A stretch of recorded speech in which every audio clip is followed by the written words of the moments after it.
તો વિપક્ષના નેતા ભરતસિંહ સોલંકી પત્રકાર પરિષદમાં સંબોધન કરી રહ્યા છે। આવો સાંભળીએ। ખેડૂતોની જમીનની માપણી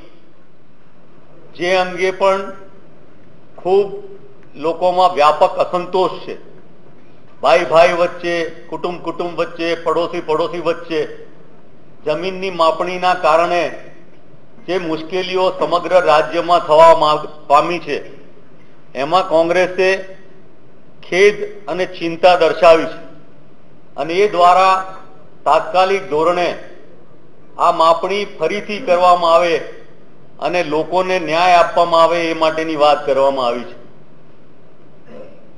બીજી મહત્વની બાબત, ગુજરાતમાં 3 યુવા નેતાઓ હાર્દિક પટેલ, અલ્પેશ ઠાકોર અને જિગ્નેશ મેવાણી એ યુવા નેતાઓએ ગુજરાતના જાહેર જીવનમાં પોતાનો રસ દાખવવાનું શરૂ કર્યું છે। તેવા સંજોગોમાં હાર્દિક પટેલે 29 તારીખે જે મહેતલ આપી હતી, એ મહેતલના ભાગરૂપ જાહેરમાં પ્રદેશ કોંગ્રેસ સમિતિ તરફથી હું નિવેદન કરું છું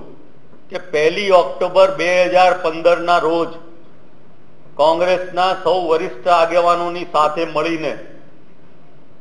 એ વખતના ગુજરાત પ્રદેશ કોંગ્રેસના ઓલ ઇન્ડિયાના પ્રભારી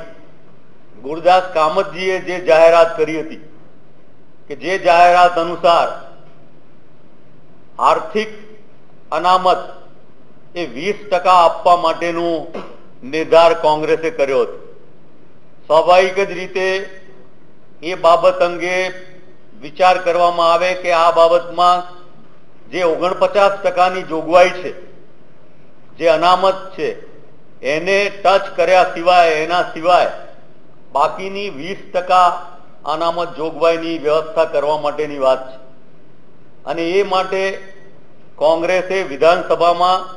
વિધેયક લઈને આવ્યા હતા, પરંતુ ભાજપા સરકારે